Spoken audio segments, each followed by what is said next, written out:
The garage door was open. That's when I knew my late husband's car was gone. 20 years of his life vanished overnight. My son sold it for a Paris trip with his wife.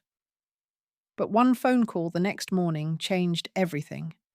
The man on the line said he had Edward's car, said there was something my husband wanted me to know, something he hid before he died.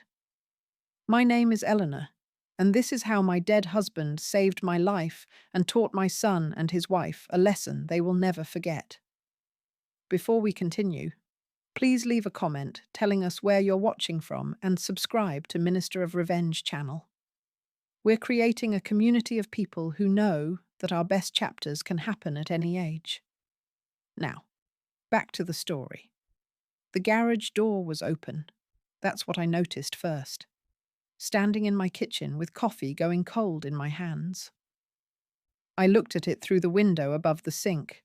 Just looked. The door rolled up, the space inside dark, even with morning light coming in. Edward never left it open. 43 years of marriage, and he never once left that door open overnight. But Edward was gone. 8 months now. I set the coffee down, walked to the back door, opened it. Spring air hit me. Warm for April. The kind of morning Edward would have been out there already, bent over that car with a rag in his hand. I crossed the yard.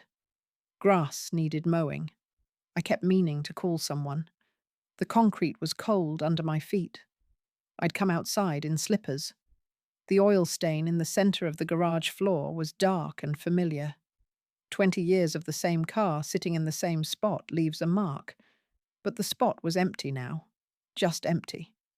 I stood there looking at nothing. The workbench along the back wall was exactly how Edward left it.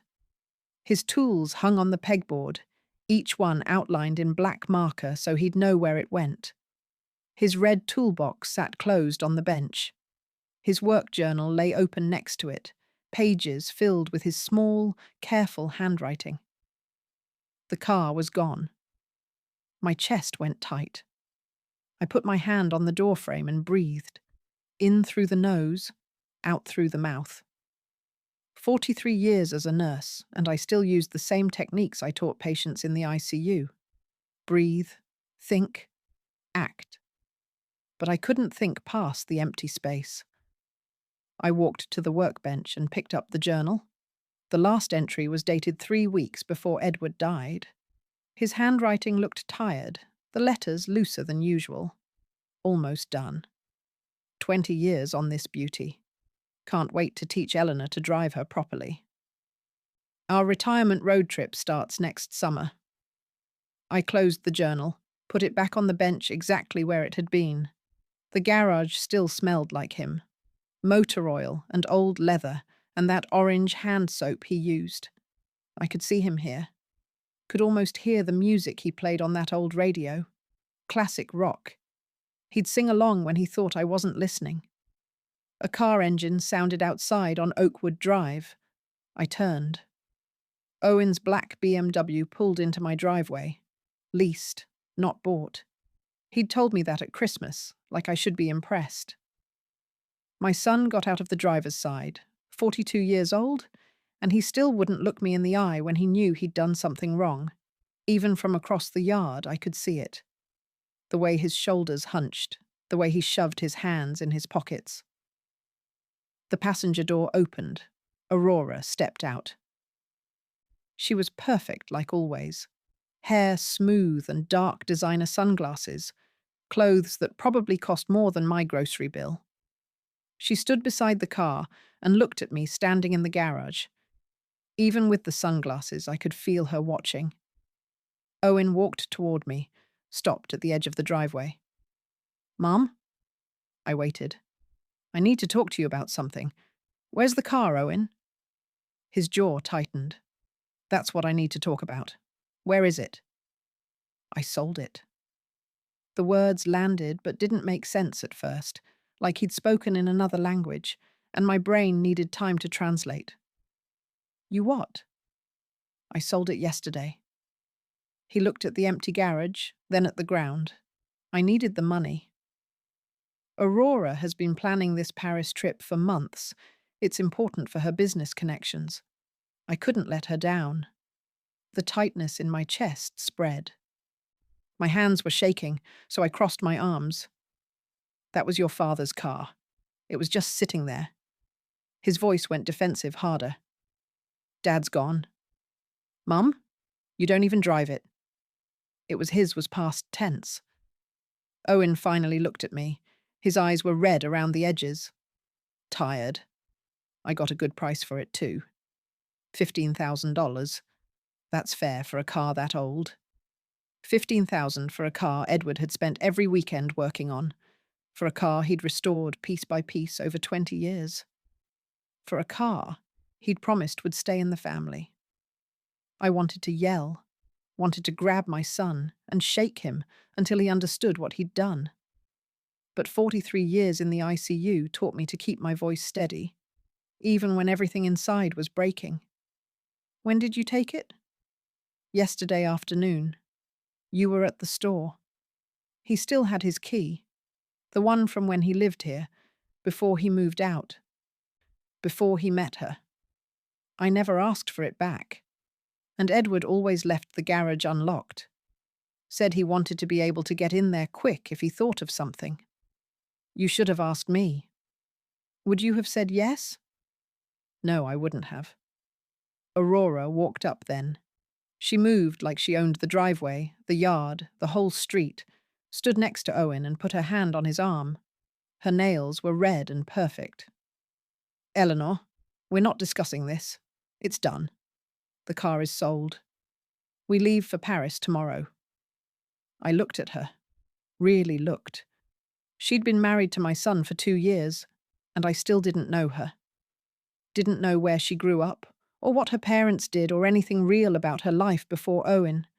She smiled a lot, but it never reached her eyes. This is between me and my son. I'm his wife. What's between you and him is between all of us. Her voice was pleasant, reasonable, like she was explaining something simple to someone slow. Owen needed that money. The car was sitting unused. It made sense to sell it. It was his father's. His father is dead. She said it flat, matter of fact, and Owen is trying to build a life. We both are. Surely you understand that? I didn't trust myself to speak. Just looked at Owen. He wouldn't meet my eyes again. Aurora's hand stayed on his arm. Possessive. Well, send you photos from Paris, Aurora said. She smiled. You'd love it there. The architecture, the museums, very romantic. The casual cruelty of that comment, like she didn't know what she was saying. Or maybe she did. Owen shifted his weight. We should go. Still need to pack. Yes. Aurora tugged his arm gently. We have an early flight. They walked back to the BMW. Owen glanced back once. Just once. Saw me standing there in Edward's garage with my arms crossed and my slippers on. Then he got in the car. Aurora's window rolled down. Take care of yourself, Eleanor. We'll see you when we get back. The BMW backed out of the driveway and drove away. I watched until it turned the corner at the end of Oakwood Drive. Then I was alone. I went back into the garage, stood in the center where the oil stain was. The silence was different without the car, emptier. The morning sun came through the open door and lit up dust in the air. I picked up Edward's journal again, opened to that last entry. Read his words about teaching me to drive, about our retirement road trip, about 20 years of work finally finished. His coffee mug was still on the shelf, stained from years of use, handle worn smooth. I'd washed it after he died, but couldn't bring myself to put it away. Everything was here except the car, his tools, his workbench, his radio, the smell of him in every corner, and the empty space where the Shelby should have been. I closed the journal and held it against my chest.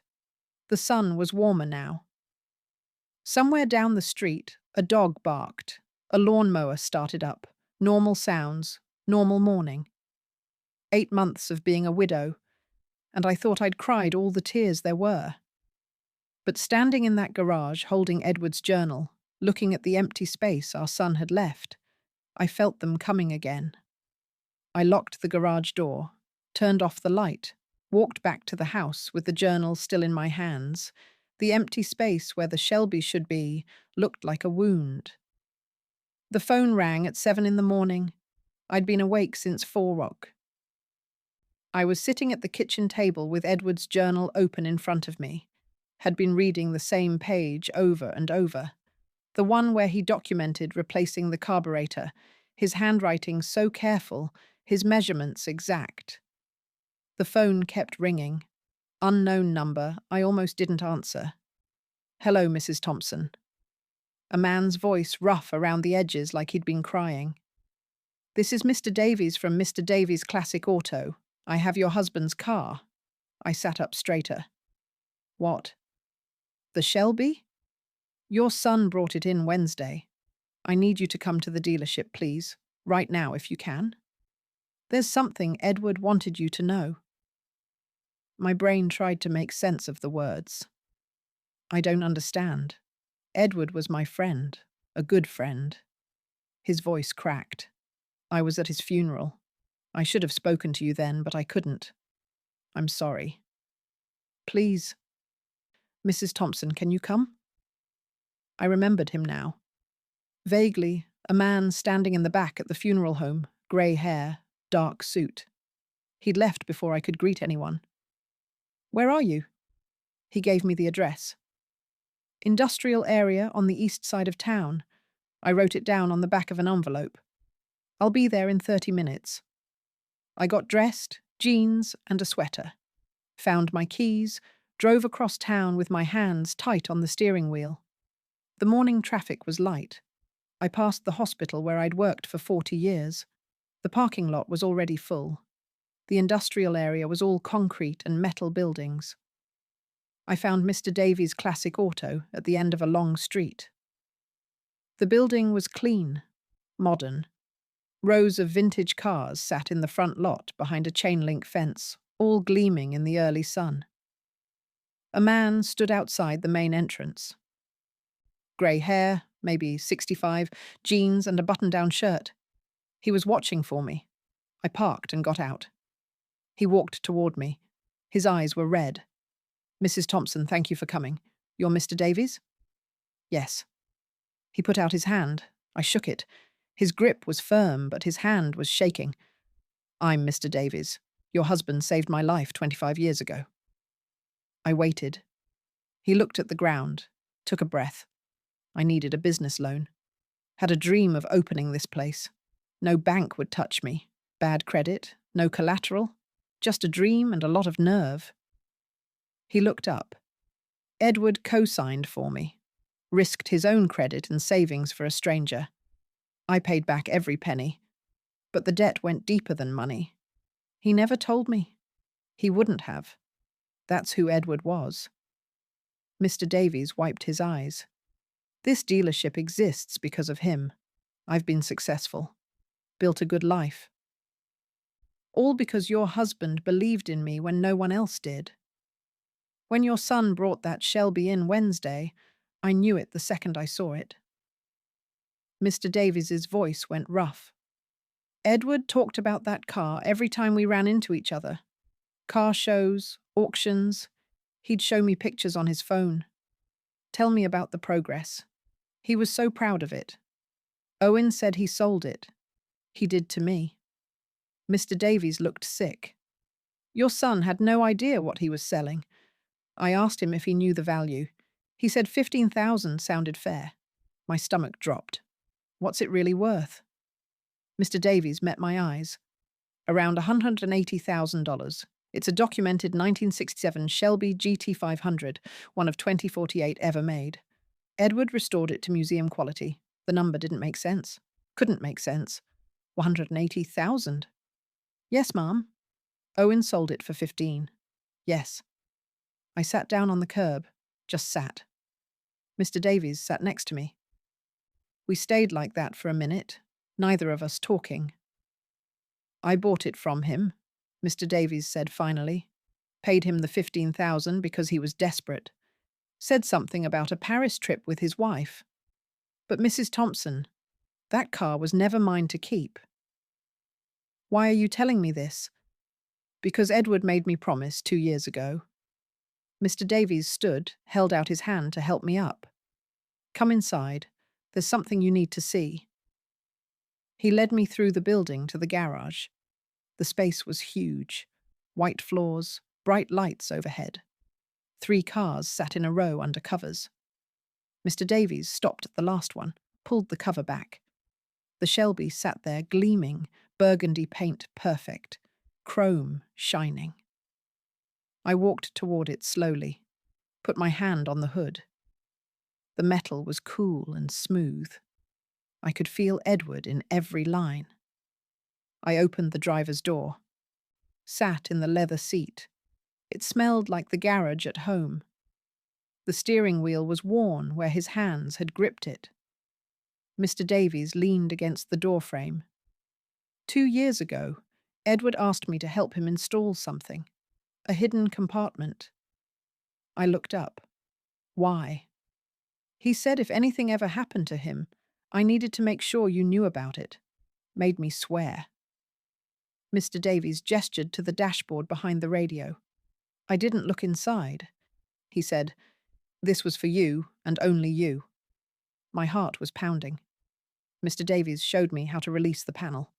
Press here. Pull there. The radio face came away, and behind it was a space, dark and hidden. Mr. Davies stepped back, walked out of the garage, left me alone. I reached into the compartment. My hand touched paper. I pulled out a manila folder, thick and heavy. Under it was a sealed envelope. My name on the front in Edward's handwriting, and at the bottom, a small wooden box with a key inside. I opened the envelope first. Edward's handwriting filled the page. Dated 2 months before he died. Eleanor, if you're reading this, I'm gone. I'm sorry I didn't tell you while I was alive. You would have wanted to handle it together. And I know that. But I needed to protect you from this until I had proof. I've been investigating Aurora for 18 months. She's not who she says she is. Her real name is Eliza Hunt. She's done this before, twice that I've found so far. In this folder is everything I've gathered. Photos, documents, contact information for her previous victims. Their stories are the same. She targets men with aging parents and family assets. She's going to target our house, Eleanor. That's her pattern. She'll convince Owen that you're declining, that you need care, that the house should be sold. Then she'll disappear with the money. I confronted her once carefully, watching her reaction. She's very good at what she does. Owen doesn't see it. He won't believe me without ironclad proof, and I don't have it yet. The key in this box is for our safe deposit box at First National. Box 447. Inside are stock certificates I bought in 1994 as a favor to a patient. Check the current value. You're taken care of financially. Mr. Davies knows to call you if anything happens to this car. He's a good man. Trust him. Protect yourself. Protect our son. He's a victim in this too. I love you. I'm still protecting you, Edward. I read it twice, my hands shaking. Edward knew. He knew about Aurora. Spent 18 months investigating her. Died before he could finish. I opened the manila folder. Inside were photos. Aurora at a wedding with a different man. Older grey hair. Another photo. Different wedding. Different man. Marriage certificates. Copies. Aurora married Mr. Miller, Phoenix, Arizona, June 2019. Aurora married Mr. Collins, Tampa, Florida, March 2021. Newspaper clippings. Local man reports elderly mother's life savings stolen by daughter-in-law. Another one. Family business sold in suspected fraud case. Pages of Edward's handwriting. Notes about Aurora's behavior. Questions she'd asked about our house, about my health, about our assets, dates and times. At the back, contact information, phone numbers, Mr. Miller, Phoenix, Mr. Collins, Tampa. Edward's final note at the bottom. Need more concrete proof before telling Owen. He won't believe me without it. She's too skilled. If you're reading this and I'm gone, please finish what I started. Protect our son. I closed the folder, held it against my chest. 8 months of me thinking I knew everything about our life together. 8 months of missing him and grieving him. He'd carried this alone. Tears came then, not quiet ones. Deep sobs that shook my whole body. I sat in Edward's car holding his investigation file and cried for everything he tried to do. Mr. Davies came back after a few minutes, stood in the doorway, didn't say anything, just waited. I wiped my face, got out of the car, looked at him. He was protecting me even after he died. Mr. Davies nodded. That's who Edward was. I need to call these men, Mr. Miller and Mr. Collins. I need to know what happened to them. You can use my office. Take all the time you need. I looked at the Shelby at the car Edward spent 20 years building, at the secret compartment he'd installed with Mr. Davies, at the investigation he'd left for me to finish. She's not going to get away with this. No, Mr. Davies said. She's not. Mr. Miller answered on the third ring. His voice sounded tired, like he'd been expecting this call for years. I was in Mr. Davies's office. The door closed. Phone on speaker so Mr. Davies could witness. My hands were shaking as I dialed. Hello, Mr. Miller. My name is Eleanor Thompson. I'm calling because my son is married to a woman named Aurora. Long silence on the other end. Then a heavy sigh. I wondered when this call would come. I gripped the edge of Mr. Davies's desk. Can you tell me what happened? Mr. Miller was 62 years old. He told his story slowly, each word careful. Like he'd practiced what to say if someone ever asked. He met Aurora in the spring of 2019 community center where his mother volunteered. Aurora was helping organize events. Charming, attentive, started talking. She seemed genuinely interested in him. His wife had died 3 years before. He was lonely. They dated. She was patient, understanding, made him feel seen again. Married 6 months later. His mother had concerns, said something felt off. Mr. Miller dismissed it, thought she was being overprotective. After the wedding, Aurora started with small comments. Your mother seems to be slowing down. Have you noticed? She forgot my name yesterday. Is that normal? I'm worried about her driving. What if something happens? Mr. Miller started noticing things he hadn't before. Normal aging suddenly looked like decline. Aurora would find articles about dementia, leave them where Mr. Miller would see them. Articles about elderly falls, injury risks. Over months, she built a case that his mother wasn't safe. Then she found a memory care facility, the best in the state. She deserves the best, $20,000 a month. Only way to afford it was to sell his mother's house. Mr. Miller convinced his mother it was for her safety, sold the house she'd lived in for 42 years. $280,000. Money went into a joint account with Aurora. His mother moved to the facility a few months after the wedding. 2 weeks later, Aurora disappeared, cleaned out the account. Every penny, left no forwarding address, changed her phone number. Mr. Miller tried to track her, filed police reports, but the money was in a joint account, technically legal. His mother died 6 months later. Mr. Seeks. Miller's voice cracked. She kept asking when she could go home. I kept telling her soon, but there was no home anymore. and no money to get her one. I closed my eyes. I'm sorry. Mom was fine, Mrs. Thompson. A little forgetful, but fine. She didn't need that place. She needed her home. He paused. Whatever Aurora is telling your son about you, don't believe it. Document everything.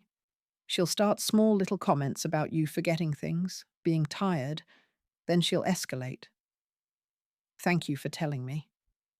Stop her, Mr. Miller said. Please don't let her do to another family what she did to mine. I hung up, sat there staring at the phone. Mr. Davies brought me water. I drank it, dialed the second number. Mr. Collins answered immediately. Mr. Collins. I introduced myself. Same opening. He sighed. Aurora. Yeah. I've been waiting for someone to call. Mr. Collins was 65. His story was different, but the pattern was the same. Met Aurora at his father's funeral in early 2021. She was there supporting a friend, she said. Found Mr. Collins afterward, expressed condolences. She understood grief, said she'd lost someone too. They talked for hours. She helped him through the darkest time, started dating a month later. His friends said it was too soon. He didn't care. Aurora made the grief bearable. Married 8 months later. His father had owned a small auto repair shop for 40 years. Mr. Collins inherited it, but didn't want to run it. Too many memories. Aurora suggested selling. It's too much stress. Sell it. Well, take the money, travel, heal together, start fresh. Made sense to Mr. Collins at the time. Sold the shop for $195,000. Money went into a joint account. 3 days after the check cleared, Aurora was gone, completely vanished. Mr. Collins tracked her through credit card records to Costa Rica. By the time he got there, the money was gone, laundered through multiple accounts. Impossible to recover. She targets men with aging parents and family assets. Mr. Collins said that's her specialty. She researches them first, knows everything before she even introduces herself. He paused. Does your son have access to your house, your finances? Not yet, but she's been setting the stage. Then you have time. Stop her before she gets him to sign anything. After I hung up, Mr. Davies and I sat in silence. Edward suspected all of this, Mr. Davies said finally. He came to me 6 months before he died, asked me to help him, said he had a buddy, a private investigator, Mr. Simon. They were working together. Why didn't Edward tell me? He said he needed ironclad proof. Said Owen was so in love, he'd never believe it otherwise. Mr. Davies pulled out a business card from his desk drawer. Mr. Simon's been waiting. Call him. I took the card. Mr. Simon. Private investigations. A local number. First, I need to go to the bank. First National was across town. I drove there with Edward's investigation file on the passenger seat. The small wooden box with the key in my purse. The bank was busy. Friday afternoon. People cashing checks, making deposits. Normal business. I asked for access to the safe deposit boxes. The manager, a woman in her 50s, led me to the vault, box 447. The key fit perfectly. Inside was a single envelope. I opened it. Stock certificates in a protective sleeve. Documentation. A letter from Edward Eleanor. I bought this stock as a favor to a patient in '94. His son was starting a tech company and needed investors. I gave him $5,000, never expecting anything. The patient died the next year, and I honestly forgot about these certificates. Found them last month while organizing files. Looked up the company and nearly fell over. This is worth more than we ever saved. This is for you, for our future, for security. If you're reading this from the safe deposit box, something happened to me. Sell these when you're ready. Live well. Travel. Stay independent. Don't let anyone convince you otherwise. You're taken care of, Edward. I took the certificates to the bank manager. Can you tell me what these are worth? She researched on her computer. Her eyes widened. Mrs. Thompson, Tech Core Solutions went public last year. These shares are currently valued at approximately $342,000. I sat down. Just sat. The manager brought me water. Are you all right? My husband bought these. She pulled up records. Purchased May '94 for $5,000. The company remained private for 30 years, then went public. Stock price has been climbing, $342,000. Edward left me financial security I never knew existed. I had resources now, power, options. I could fight Aurora on equal footing. Saturday morning, I met Mr. Simon at a coffee shop near the hospital. Mr. Davies had called him, set it up. Mr. Simon was 59, greying, methodical-looking, former detective. He had folders with him, sat across from me in the booth. Edward was my friend. When I heard about his death, I wondered if Aurora would make her move. You kept investigating.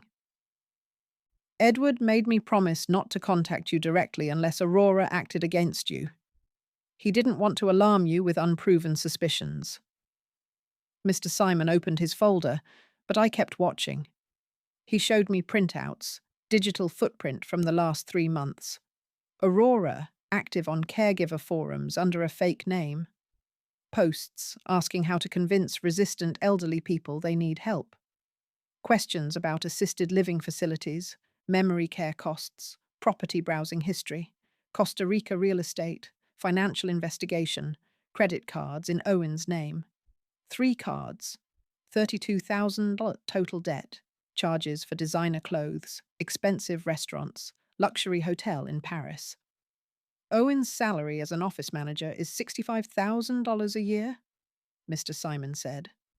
Not enough to support this lifestyle.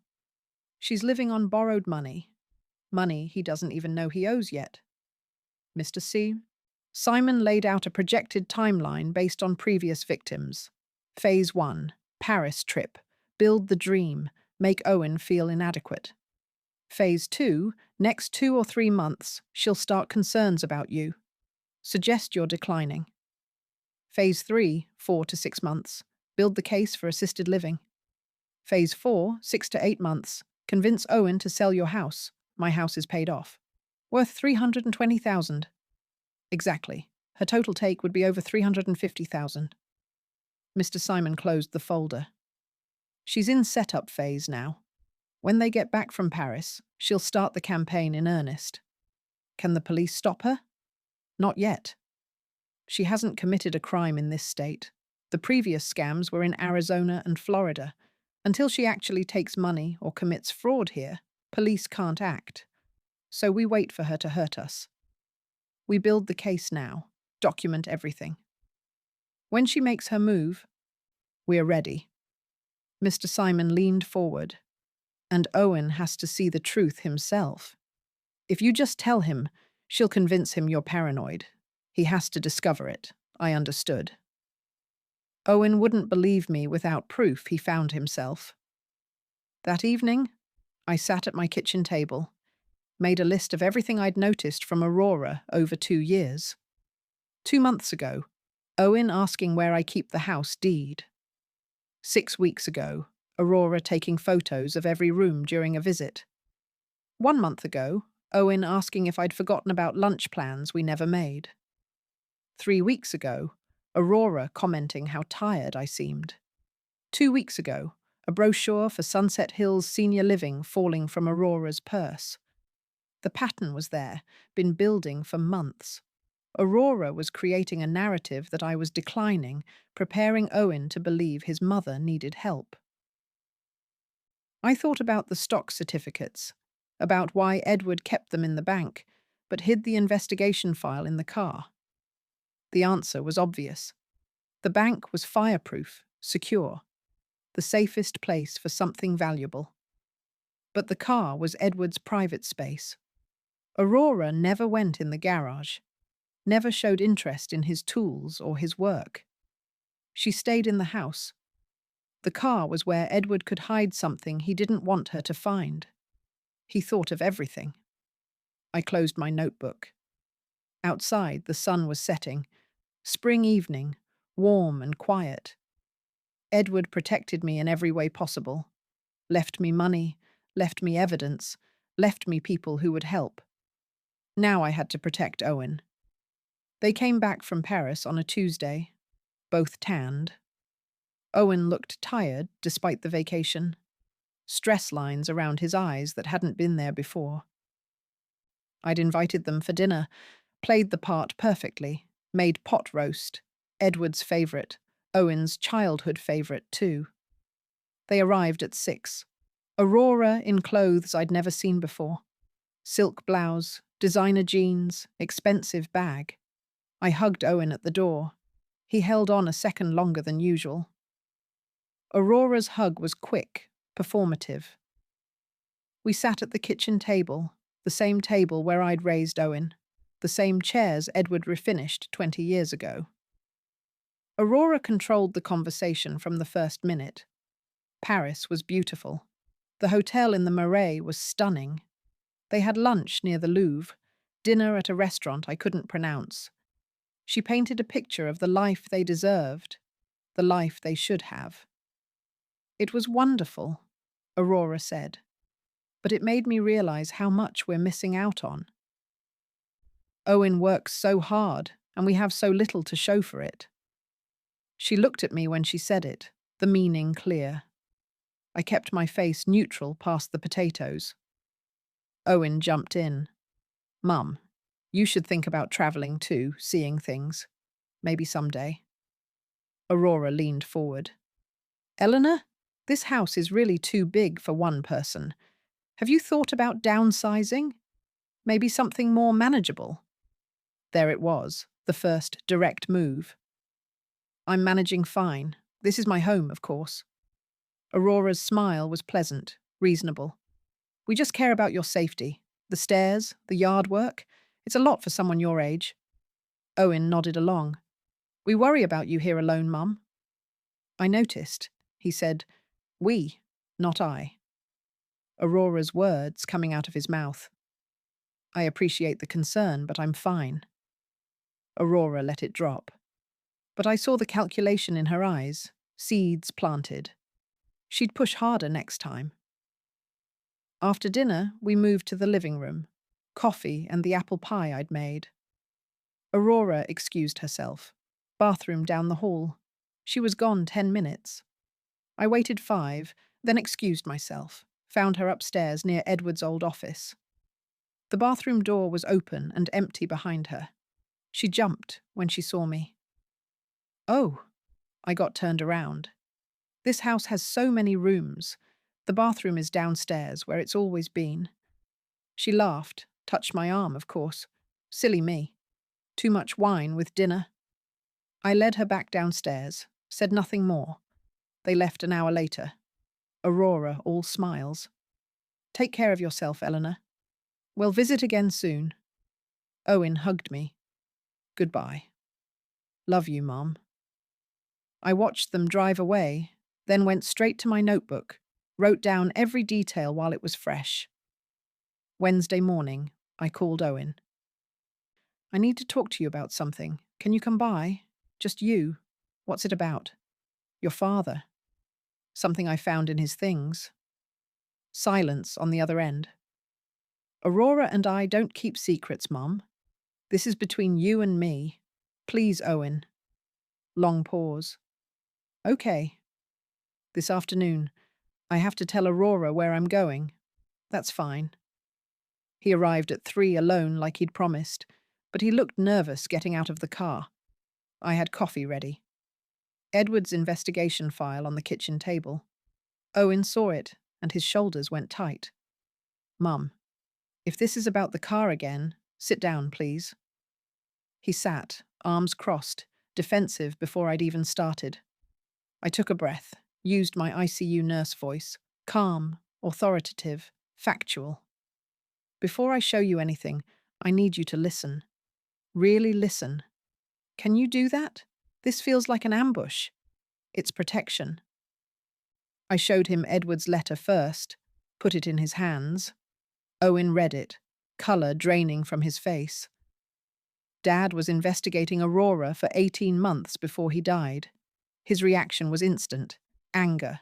Denial. Dad never liked her. He was paranoid about everything.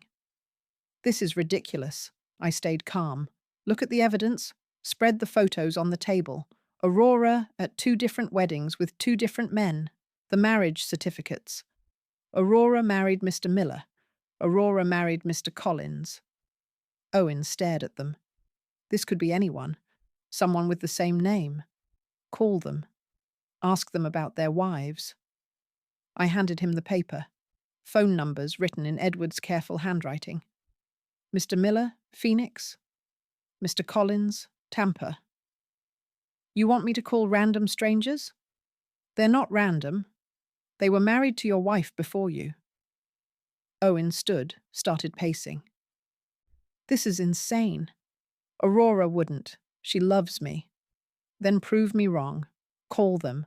Prove your father wrong. He grabbed the paper, crumpled it in his fist. I'm not doing this. Headed for the door. Owen, please. He turned. Why are you doing this? Can't you just let me be happy? My voice broke. Because your father died trying to protect you, and I'm not going to let his last months be for nothing. Owen slammed the door behind him. I watched him drive away. Didn't know if he'd call those numbers or go straight to Aurora. Either way, the choice was his now. The waiting was the worst part.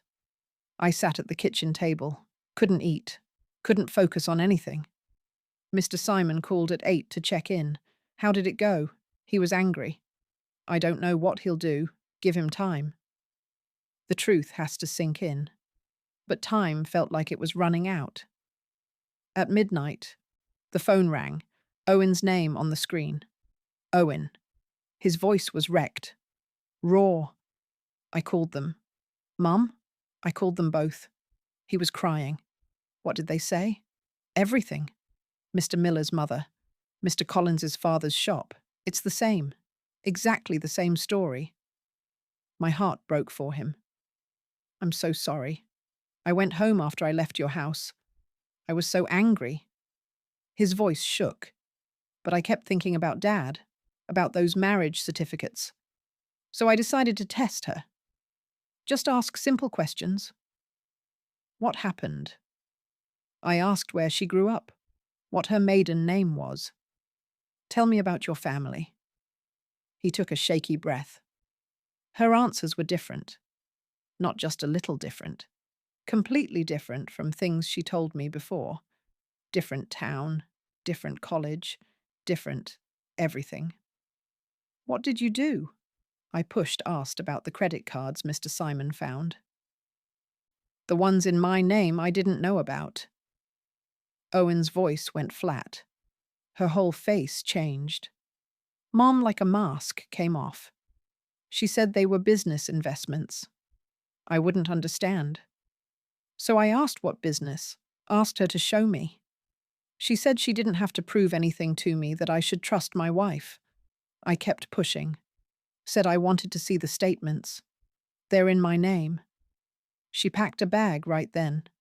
No more pretending. Said I was weak. Said I was just like what Dad said, just like all of them. His voice broke. She walked out. Just got in her car and left. I've been calling her phone, she won't answer. Stay there. I'm calling Mr. Simon. I hung up and dialed Mr. Simon immediately. He answered on the first ring. I'm already tracking her through the credit cards.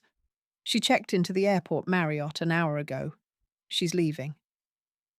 Made multiple cash withdrawals over the last 2 hours. Got about 12,000 total, and she just booked a flight. He paused. Mexico City, 6 a.m. departure one way. My stomach dropped. She's running. Yes, but I found something else. Aurora is a stolen identity.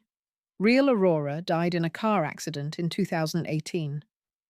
This woman's real name is Eliza Hunt. She's wanted for fraud in 2 other states under different names. Can the police stop her? I've been in contact with detectives in Arizona and Florida. They'll issue a warrant. If we move now, we can get her at the airport before she boards.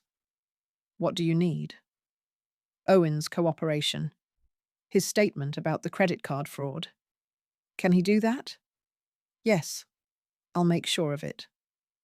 At 3 in the morning, we met at my house, Mr. Simon, Owen, and me. Owen looked destroyed, red eyes, hadn't slept. He sat at the kitchen table while Mr. Simon laid out the situation. Aurora is leaving on a 6 a.m. flight. Police are ready to arrest her on outstanding warrants, but we need your statement about the forged credit cards. This means it gets public, Mr. Simon said. You'll have to testify. Are you ready for that? Owen looked at me. What would Dad do? Your father spent his last months building a case against her. He died before he could finish it. He'd want you to stop her. Not for revenge, so she doesn't do this to someone else. Owen was quiet for a long moment. Then he nodded. Call the police. Let's go to the airport. We got in Mr. Simon's car, drove through empty streets. 4 in the morning, and the city was dark except for streetlights. Owen sat in the back seat, staring at nothing. I reached back, took his hand. He held on tight.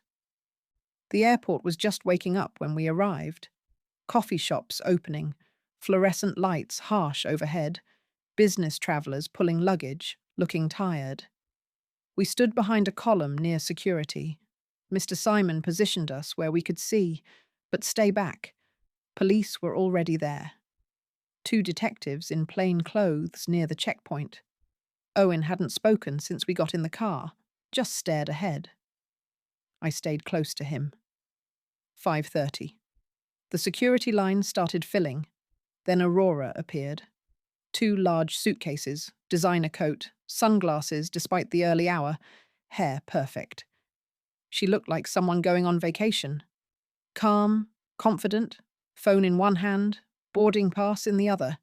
She got in the security line, pulled her luggage forward. The detectives moved. Ma'am, we need to speak with you.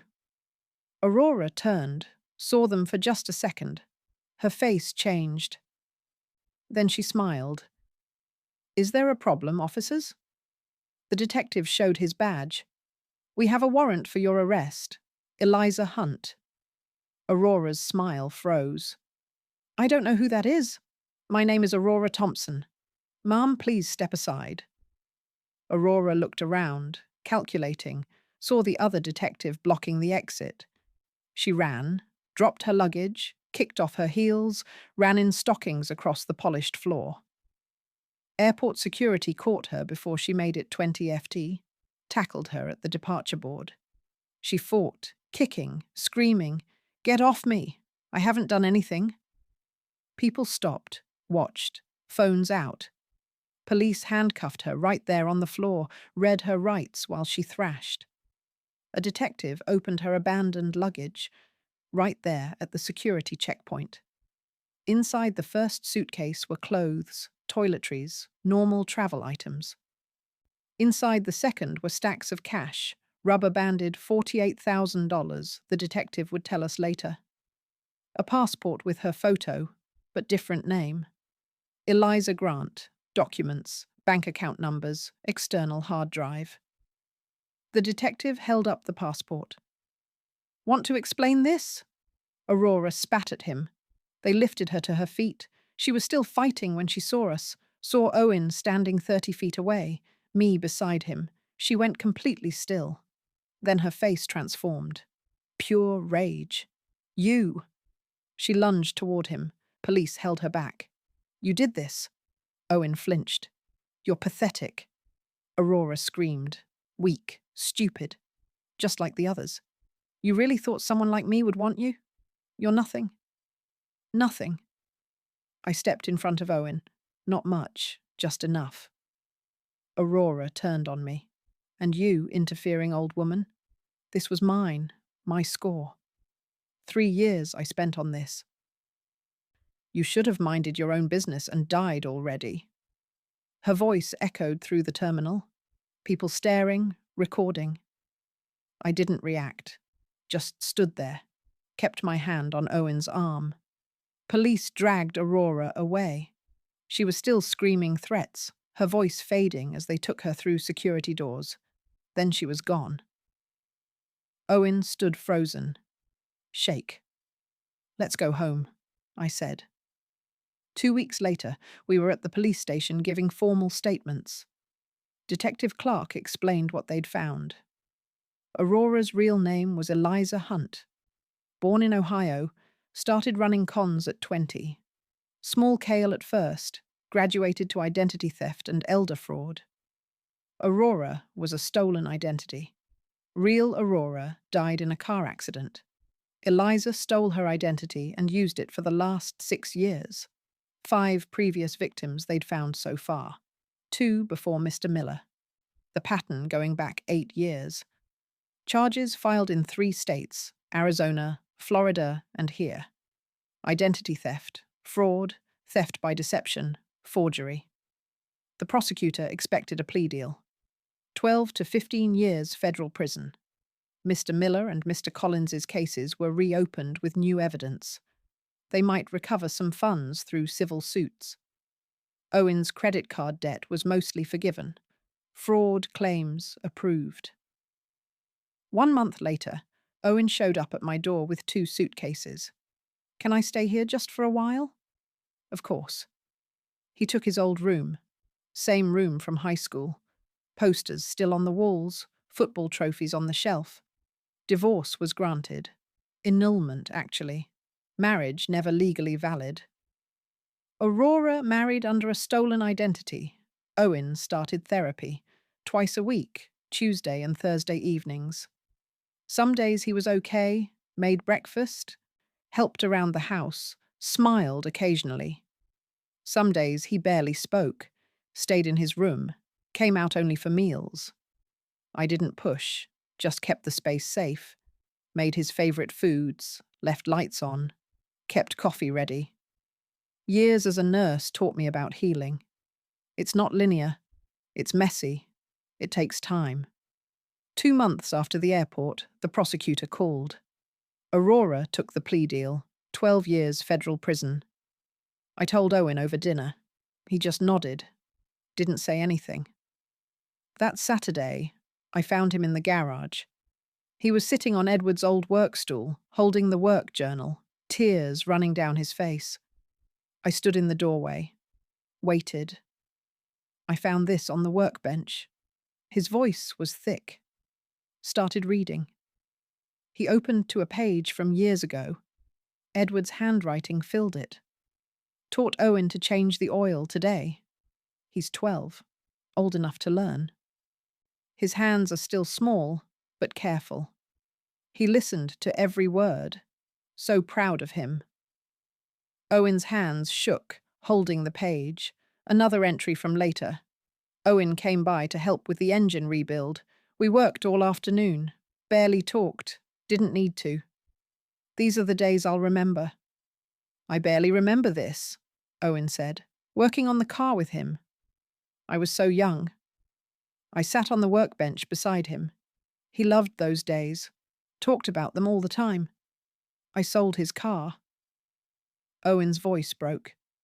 The car he spent 20 years on for $15,000 for a trip to impress a woman who was planning to destroy our family. You didn't know? I should have known. Dad tried to warn me. Those last few months, he kept asking about Aurora, about our plans, about money. I thought he was being controlling. He wiped his eyes. Last conversation I had with him, we argued about her. I told him to back off, to let me live my life. He died a week later. I never apologized. My throat was tight. He knew you loved him. Owen shook his head. How could he? I chose her over him, over you, over everything he taught me. I pulled out the letter Edward had left in the car, the one about needing proof before telling Owen. I'd been carrying it with me, waiting for the right moment. Read this. Owen took it. Read Edward's words about not wanting to break his heart without ironclad proof, about loving him, about Owen being a victim too. He understood, I said. He knew Aurora was good at what she did. He didn't blame you. Owen broke down completely, deep sobs that shook his whole body. I held him all those years being a mother, holding my son through every pain. This one cut the deepest. We sat in the garage for a long time, surrounded by Edward's tools, his workbench, his radio, the smell of motor oil and old leather. Eventually, Owen's tears stopped. He wiped his face with his sleeve. I wish the car was still here. His voice was raw. I'd learn everything about it the way Dad wanted me to. I didn't say anything, just squeezed his shoulder. He closed the journal carefully, put it back on the workbench exactly where Edward had left it. We walked back to the house.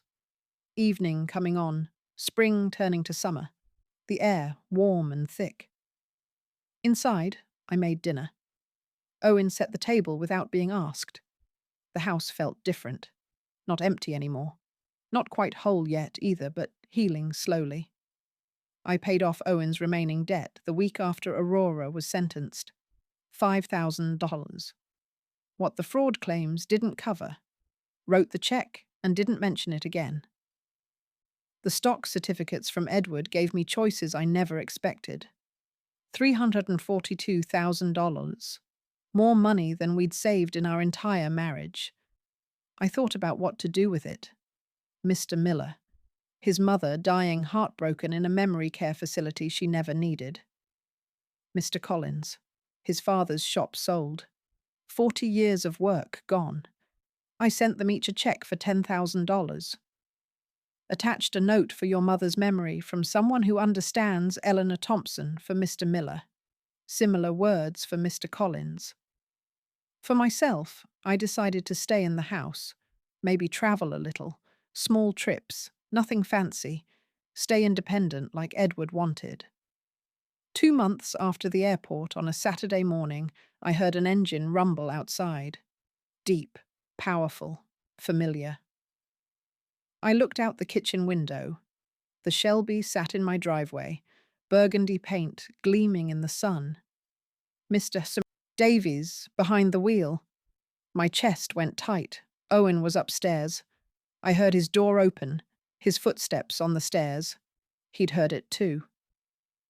We both walked outside, stood on the front porch. Mr. Davies got out of the car, smiled when he saw our faces, bringing her home where she belongs. Owen stared at the car, couldn't move, couldn't speak. Mr. Davies walked toward us, held out the keys to me. This was never mine, Mrs. Thompson. Edward built it for you. I tried to find words.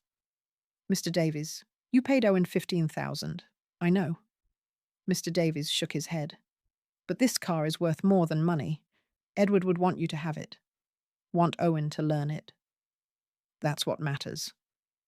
Owen's voice came out rough. I sold it. I threw it away. Mr. Davies looked at him. You were a victim too. Your dad knew that. That's why he built the case to protect you. Mr. Davies handed me the keys. Edward told me once that this car was never really his. It was always meant for his family, for the people he loved. He gestured to the garage. You want help backing her in? We opened the garage door together. Mr. Davies backed the Shelby into its spot, the same spot it had left months ago. The oil stain on the concrete still there. The engine shut off. Silence settled. Then the garage smelled like it should again. Motor oil. Old leather. Edward. Mr. Davies got out, stood looking at the car for a moment. He'd be proud of what you did, he said to me, stopping her protecting your son. He looked at Owen, and he'd be proud you came back, that you're healing. Mr. Davies left after coffee, hugged us both. Owen and I stood in the garage after he drove away, the Shelby between us. "I can't believe it's back," Owen said. "Neither can I." He touched the hood, ran his hand over the smooth paint. "I don't deserve this." "Edward thought you did. That's enough." 3 months later, on a Sunday morning, we started. Owen brought Edward's work journal to the garage. I brought coffee. We opened the hood, stood looking at the engine Edward had rebuilt, piece by piece. "I don't know where to start," Owen said. I opened the journal, found the page marked Teaching Owen. Edward's handwriting, clear and careful. "Start with the oil," I read. "Check it first every time. Before you drive her, know she's ready." Owen found the dipstick, pulled it, checked the level like the journal showed. His hands were steadier now. 3 months of therapy showing. We spent the morning going through the car together, checking fluids, examining filters, testing systems, physical, methodical work, following Edward's notes step by step. Owen's confidence grew as the hours passed. I saw Edward in his movements, the careful attention, the gentle touch with tools. By afternoon, Owen was smiling, really smiling. "I forgot how much I loved this," he said, being in the garage working with my hands. "Your father loved these days with you. I remember more now, little things. The way he'd explain everything twice to make sure I understood. The way he'd let me try, even when I made mistakes." He closed the hood carefully. "I'm going to take care of this car the way he wanted." "Well, take care of it," I said. 4 months after Mr. Davies brought the car back, I decided it was time. Saturday morning, spring turning to summer. I stood in the garage with the keys in my hand. Owen came out. "You ready?" "I think so." We got in. Owen passenger seat. Me behind the wheel. The leather seat was cool under me. The steering wheel worn where Edward's hands had gripped it for 20 years. I adjusted the mirrors, checked everything like the journal taught us, started the engine. The Shelby roared to life. Deep rumble I could feel in my chest, the sound of Edward's work, his patience, his love. I backed out of the garage carefully. Owen's hand on the door handle, nervous but trusting. Drove down Oakwood Drive, windows down, warm air coming through, the engine purring smooth and powerful. Owen laughed. Dad would lose his mind right now in the best way. He taught me to drive when I was 17 on a stick-shift Ford. I stalled it 6 times. He never got frustrated. This is easier. We drove with no destination. Through town, past the hospital where I'd worked. Past the high school where Owen played football, just driving. The Shelby responded perfectly. 20 years of restoration paying off in every turn, every shift, every mile. After an hour, I headed home, pulled into the driveway, backed the car into the garage. Perfect fit. Like it never left. I turned off the engine, sat in the quiet after. "Dad would be so proud of you," Owen said. "Of us?" I corrected. That evening I made dinner. Owen came down and helped with the vegetables, chopping them the way Edward used to. The house was quiet, but not empty. The garage full again, Edward's tools on their pegboard, his journal on the workbench, the Shelby in its place. I looked out the window at the garage, thought about Edward's letter. "I'm still protecting you." He was. The investigation he'd built, the stalks he'd left, Mr. Davies keeping his promise. Edward loved me enough to prepare for everything. I wasn't alone, never was, never would be. So, that's my story. I'd love to hear what you think. Would you have been able to forgive your child for selling something that precious? Let me know in the comments and subscribe for more stories like mine.